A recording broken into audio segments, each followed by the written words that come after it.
जय बजरंगबली। ओम हन हन हनुमते नमः। राम नाम बिनु गिरै न सोहा, त्याग विचार मान मद मोहा। ये जो चौपाई है, इसका मतलब है कि जिस मुख से राम का नाम ना आता हो, क्योंकि राम नाम ही सबसे बड़ा महामंत्र है पूरे संसार में। जिस मुख से राम का नाम ना जाप होता हो, राम का नाम का जयकारा ना लगता हो, वो मुख, वो शरीर, वो आत्मा किसी रूप से भी शोभित नहीं होती है। क्योंकि जिस तरह से स्त्री, हाँ, देखने में अच्छी है, लेकिन अगर मांग में सिंदूर ना हो तो वो किसी तरह से शोभित नहीं होती, वो संस्कारी, वो नहीं कहलाई जाएगी।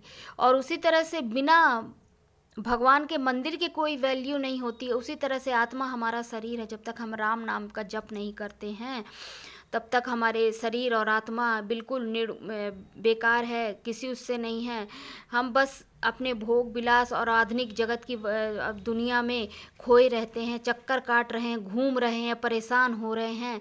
पर अगर हम राम का नाम नहीं ले सकते तो हमारी इस आत्मा का कोई मतलब नहीं है। मैं तो आत्मा ही कहूँगी, क्योंकि यहाँ पे मेल फीमेल या औरत आदमी, इससे कोई मतलब नहीं है कि क्या है।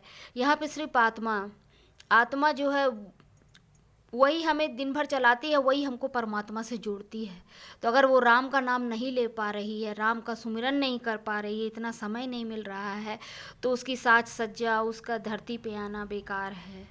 क्योंकि फिर वो जा कर के फिर उसी वो जन्म चक्र में जाके फंसेगी। तो हमें जब भी समय मिलता है हमारे प्रभु के चरणों का ध्यान करिए, प्रभु का नाम लीजिए, राम नाम का नाम लीजिए। और यही इस दोहे, इस चौपाई में कहा गया है कि राम नाम गिरै न सोहा त्यागी मानो। हमेशा अपने अहंकार को छोड़ते हुए हमेशा ग्राउंडेड, डाउन टू अर्थ रहना चाहिए। किसके लिए अहंकार? हम क्या लेके आए हैं और किसी को क्या दे रहे हैं? कुछ नहीं दे रहे हैं। खाली हाथ आए, खाली हाथ जाएंगे। तो अहंकार किस चीज़ का? पैसे का, रूप का, किस चीज़ का घमंड करना हमें? घमंड बिल्कुल त्याग दीजिए। क्योंकि घमंड घमंड और अहंकार ऐसी चीज़ है जो मनुष्य को अंदर अंदर तो तोड़ती ही है, बाद में पछतावा होता है। क्योंकि अहंकार तो किसी का, रावण का भी नहीं चला तो हमारा कहाँ से चलेगा।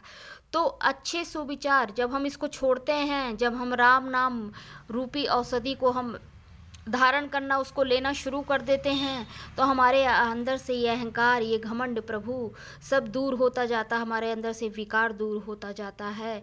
हम प्रभु नाम की महिमा का हम जाप करते हैं, क्योंकि लास्ट समय में सिर्फ राम नाम सत्य रह जाता है संसार में। यही सच्चाई है ना। जैसे दुनिया में आते हैं, नामकरण संस्कार हुआ, फिर जैसे प्रभु का भी हुआ था, चारे भाइयों के साथ हुआ था। कितनी मधुर बेला थी जब प्रभु ने जन्म लिया था। कौशल्य हितकारी, भय प्रगट कृपाला, दीन दयाला, कौशल्या हितकारी।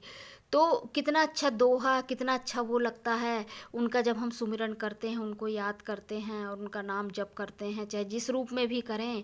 प्रभु नाम का राम राम कितना प्यारा शब्द है, और यही हमको भवसागर से पार लगाएगा।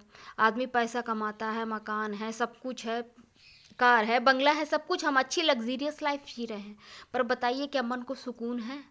दिन भर उसी पैसे के पीछे भाग रहे हैं। किसके पीछे भाग रहे हैं? पैसे के पीछे भाग रहे हैं। अपने परिवार की ज़रूरतों को पूरा कर, और जिस दिन इस संसार को छोड़ के जाएंगे, परिवार सिर्फ शमशान तक पहुंचाएगा, सिर्फ शमशान तक पहुंचाएगा।